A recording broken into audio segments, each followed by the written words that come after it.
made it to Salem. The house of Seven Gables is waiting on our tour to start. We've already been inside the retired Beckett house, which is basically a shop now. Just a gift shop. And it had some pretty interesting things. We'll post that video. And we'll probably walk around shortly because our tour isn't for like another, hour and a half at least. Hour and 45 minutes. Yeah. But the weather's nice. Not too hot. No. Feels good today. So we'll see what we can see around Salem.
Check that door out.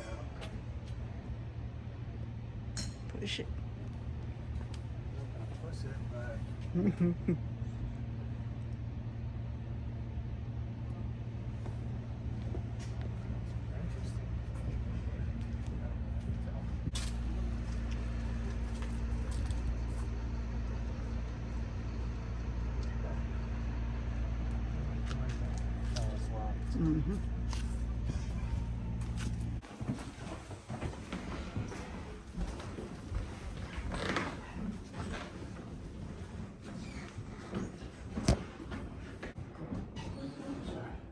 Alright, so this is the dining room.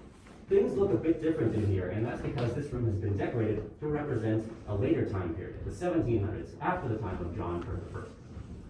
So there are three generations of Turners living in this house. There was John Turner I. We talked about him. He was the one who built the house and established the family fortune.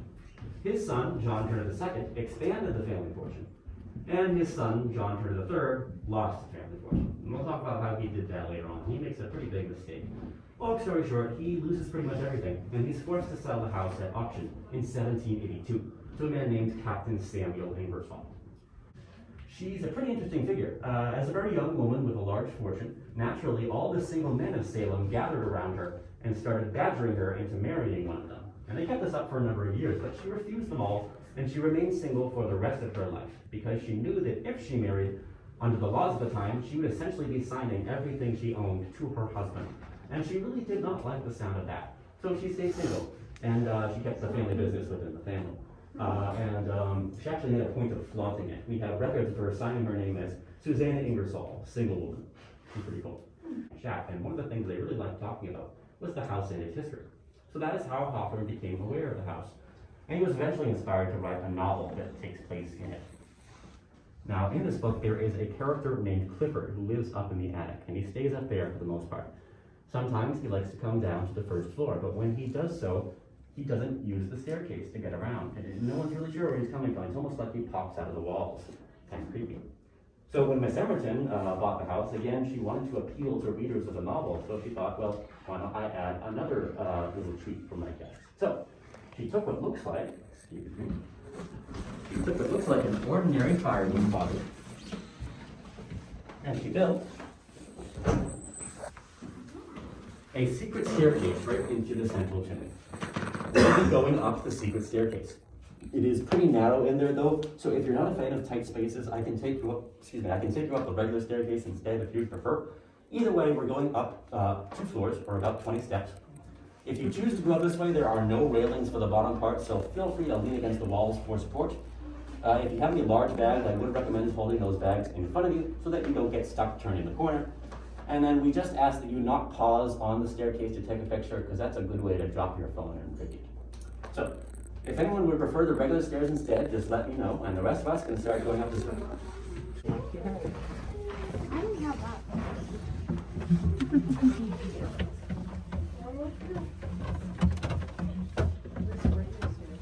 Regular stairs are in the front hallway. We'll be going down those later.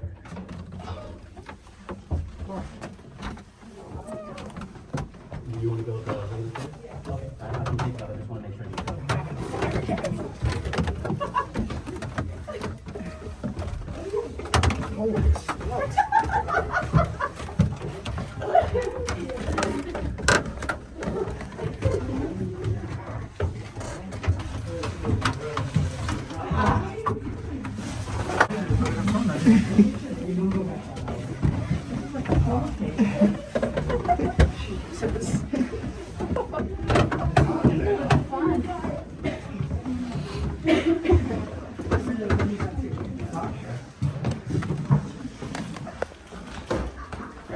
Fire academy after that one. Okay. That's pretty cool.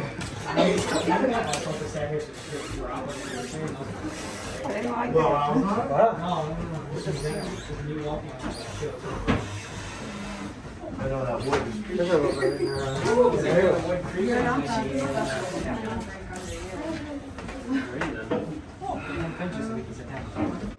We exercise everyone, as we're all having.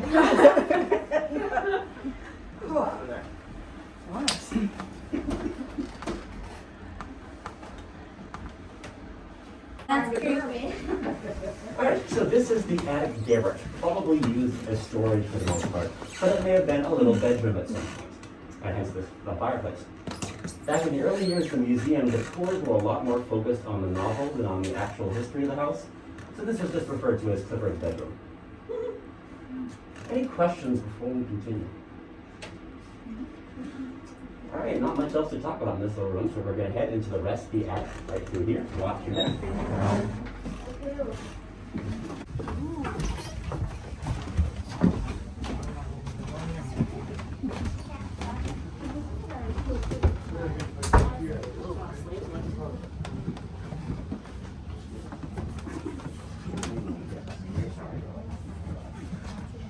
So here we have the rest of the attic.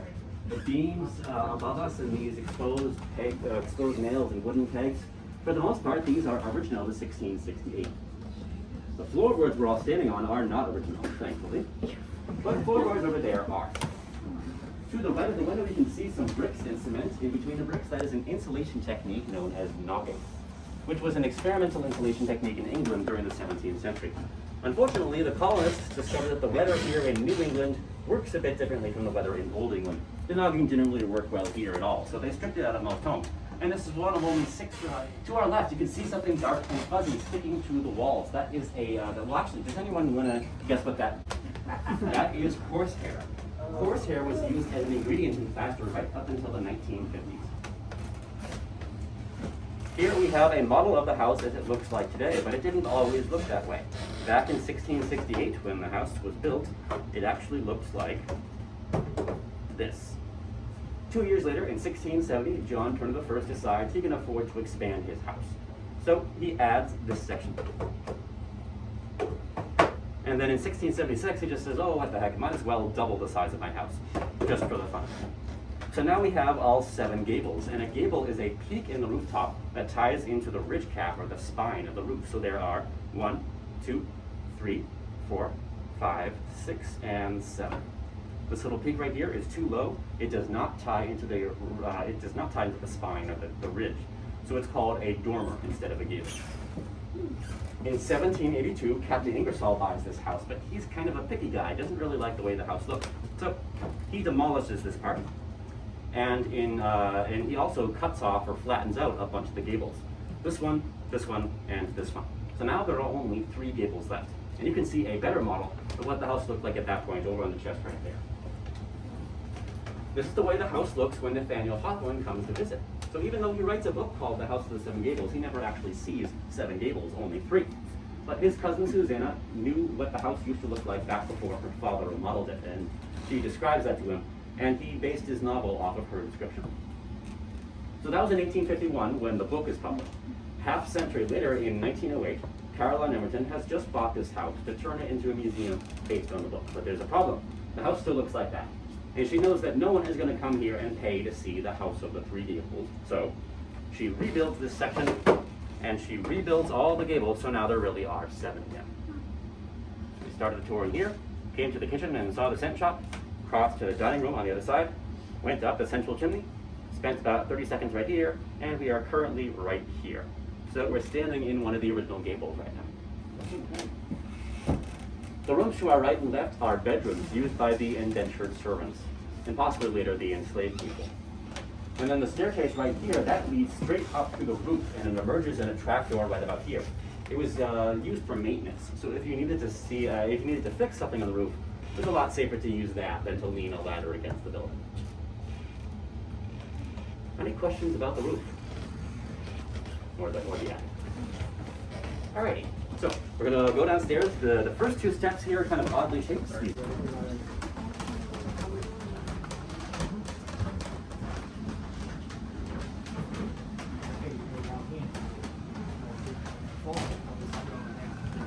I got it.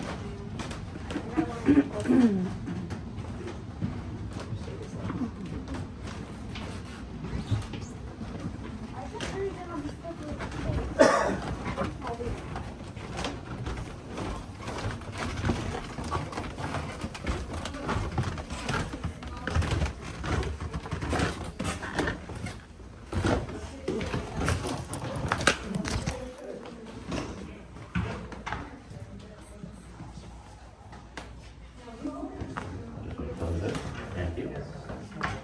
So, this is the accounting room. It's basically an office for the family business. Nathaniel Hathorne, who was a noted mathematician and astronomer, who also wrote a book about navigating around the waters of New England. Below him, we have some leather buckets on the floor. Those are fire buckets, used to put out fires. Of course, back in those days, they didn't have professional fire departments with fancy fire trucks. Instead, they relied on local volunteer fire networks. So if a house in your neighborhood was on fire, you'd send your servants, or if you didn't have servants, you'd go yourself. With those buckets, you'd fill them with water, and you'd form a human chain to try and put out the fire.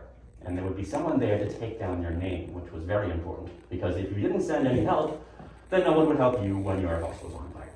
So it was an effective way of encouraging a close-knit community. Finally, in case you were wondering, this wallpaper is not the original. It's a 2017 reproduction. The original is actually found in a house not even a block away. So it is a local design at least, and the design does go back to the mid-1700s. With that, we are going to go around the corner into the next room.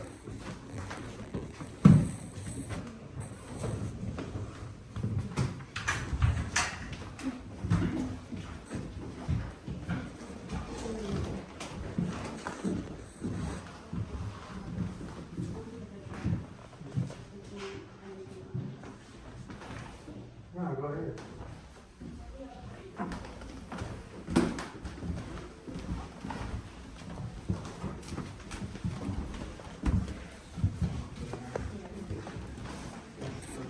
Of the dining room. There was no actual dining going on in this room. This was just a secondary bedroom, so you had guests over, they might sleep here.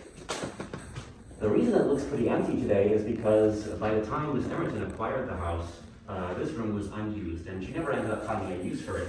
So she closed it off, and it's been closed off to the public until about 3 or 4 years ago.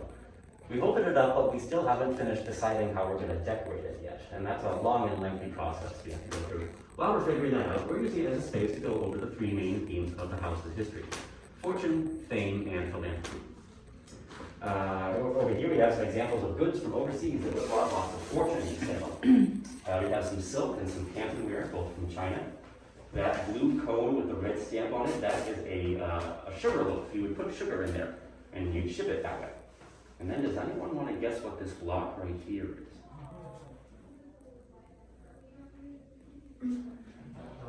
That is tea, specifically green tea. Tea would be dried and compressed into blocks like that, and that's often how they ship it. And then the target there is you can break off a piece of tea and put it into your water. Over here we have some examples of Hawthorne memorabilia celebrating the fame that he brought the house. Certainly without his book, the house wouldn't have been chosen for preservation. It wouldn't be here today. We have the modern edition of the book, and then one of our two first edition copies of the book. Over here we have some photos of the Settlements House Association throughout the years. Again, the Settlements House was all about providing free services to recent immigrants. At the time, it would have been mostly European immigrants, so a lot of Irish, Italians, Poles, Russians. Today, it's mostly Latin Americans, but the core mission remains the same. And again, the basic service provided is the English as a second language class. We're also helping people along the citizenship path. So even though we are a history museum, we do consider it important to become, to remain connected to the present and to continue supporting our local community, as Ms. Emerson would have wished. One more thing before we move on. You'll notice there's two colors on the floor and there's a divide running right down the middle. And at least one point in the house's lifetime, this was two separate rooms. And a little bit of wall right here, leading down there and then taking a right, meeting the corner there, and that's why there's two doors on the floor. One would lead into this house and the other would lead into this house.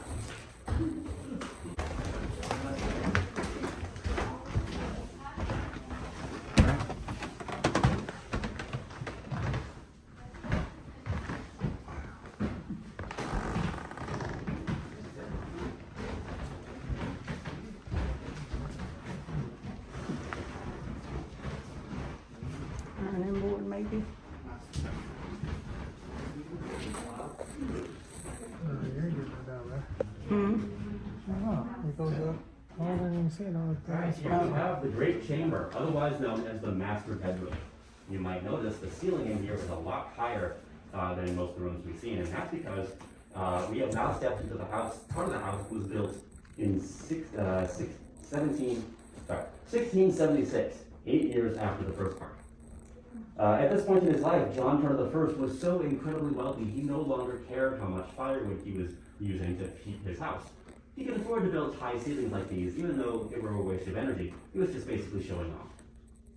The walls around us are an example of Georgian-style paneling, very popular in the early 1700s. They were probably added around 1710 by John Turner II. And he added them right on top of the original 1676 walls, which we can still see in that cutaway right there next to the window. John Turner II was the wealthiest of the three Turners, and he was also the Turner who introduced slavery to the household. There were 5 enslaved people living in this house that we know of. Their names were Titus, Louis, Rebecca, Jane, and Phyllis. Unfortunately, other than that, we don't really know a lot about them because no one really bothered to write much about them. One thing we do know, some of the things we do know, is that Titus and Phyllis were engaged to be married, and presumably they did marry. Unusual because for much of American history, marriage between slaves was illegal. We know that Titus ended up outliving John Turner II by over 30 years, and towards the end of his life, he contracted smallpox and was sent to the city sick house, which was basically where people were sent to die. But he ended up surviving that particular infection. Now, it was not uncommon for servants and even enslaved people to live and work in close proximity to each other. And so it's not like they were living in different parts of the house and never had any contact. They would share the same spaces. Sometimes they might even sleep in the same room, especially in the winter. But that did not mean that they were enjoying the same comforts. So while John Turner II would be sleeping in that lovely bed right there, his enslaved people would have been relegated to cots like that. Now, John Turner III, he inherited the house when his father died in 1742. And he ended up selling off or giving away most of the enslaved people to other members of his family. You might recall that I mentioned John Turner III is also the guy who lost the family fortune. Now, we're not entirely sure how he managed to do that, but we do have a couple of theories. He may have gambled all the money away. He may have spent it all on silly things for himself. But we do know that he was a loyalist during the American Revolution, and that's actually the most likely reason. Being loyal to the English, particularly here in Massachusetts, was not a terribly popular position to take during the Revolutionary War. So the other tradesmen would have blacklisted him, and his business would have fallen apart over the years. By the time he died in 1786, not only had he lost his house, he'd lost everything in it and all the pieces of land that he owned throughout New England. So yeah, he did not do too well for himself. His children, though, were smarter than him. They were all patriots, and one of them even fought in the war. We can see one of his daughters over there. That is Mary Turner Sargent, who married into the very wealthy Sargent family. Now let's see. Okay, a couple more things I wanted to point out about this room. On the left of the fireplace, you can see a long wooden pole with a brass pan on the bottom. That is a bed warmer.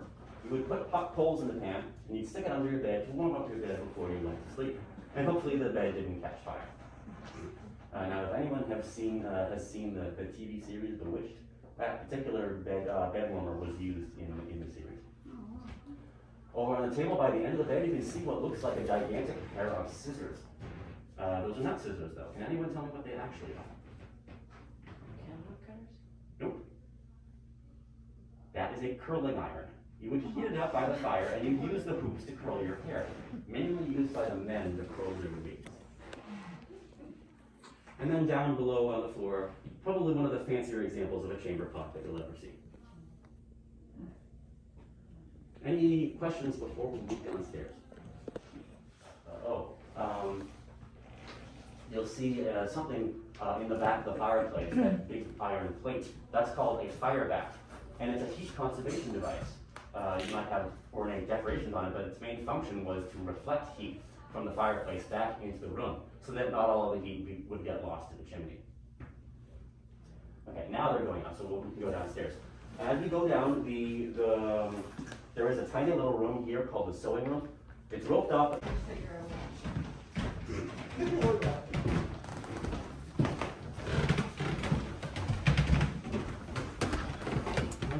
Climb down the stairs.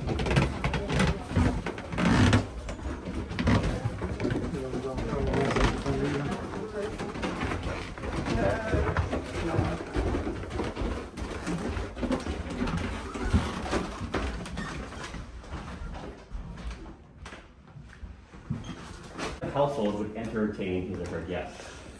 Parlors are often very fancy because these people, they throw everything they have into making sure their guests leave with a good impression. And there are three fancy things in particular that I want to point out here. First of all, the gray paint, or the green paint.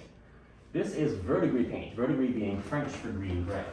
In order to make this paint, first you'd apply a layer of gray paint. And then you go through a long and expensive process of boiling lots of copper. And you mix it up and make it into a nice little pot and apply it to make it into a nice little glaze, and apply the glaze to your paint.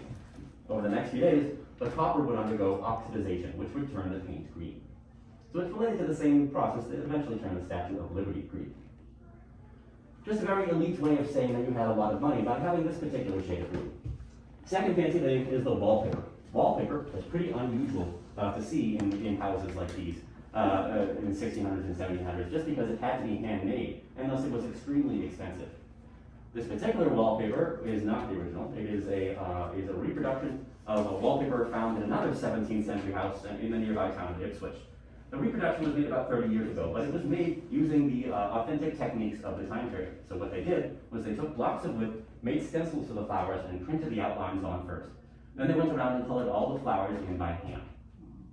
So just judging by how much labor went into making this wallpaper, even though it's not that old, it is still considered one of the most valuable items in the house today. Third fancy thing. One thing to keep in mind by entertaining guests, they get thirsty after a while, and it might be a nice idea to have some beverages at hand. So, excuse me, let me get right here. John Peter II thought ahead, and he built a handy-dandy liquor closet door that's just there for the looks. In between that fake door and the fireplace, you'll note an outline that reaches up to about chest height with a latch on it. That is a firewood closet, and depending on how you packed it, we could store 3 to 4 weeks of firewood there. The furniture in this room is Sheraton-style furniture, typical of upper-class houses in the mid-19th century when Hawthorne would have visited. And speaking of Hawthorne, we have a painting of him over there in the above the pianoforte, which is the name for the keyboard instrument. It's very similar to a harpsichord. Both the pianoforte and the grandfather clock were owned by Susanna Ingersoll, and they date from the 1820s. To our left, we can see another painting of Susanna, Hawthorne's brother. And so he gambled all the money away, and he had to sell the house to a family who lived up in Rutland, Vermont. They never really got the chance to move down here, so they sold the house a few years later to the Upton family, who moved in 1883. And the Uptons were the third and final family to live in this house. They were very musically oriented. They played instruments, including the instruments we see over there. They sang, they danced, they performed for their guests here in their parlor. They really had a good time. And they were also, they kind of advertised the House of the Seven Gables as it was known, as it became known, the House of the Seven Gables. They had some merchandise that they sold. They even gave a little simple version of a tour of the house. So the Uptons were really the first people to actually use the house's fame to their advantage before it became a museum. And in fact, they moved out around 1900, and 8 years later, they sold the house to Caroline Emerson, which is how it became a museum. Any questions before we leave the house? All righty.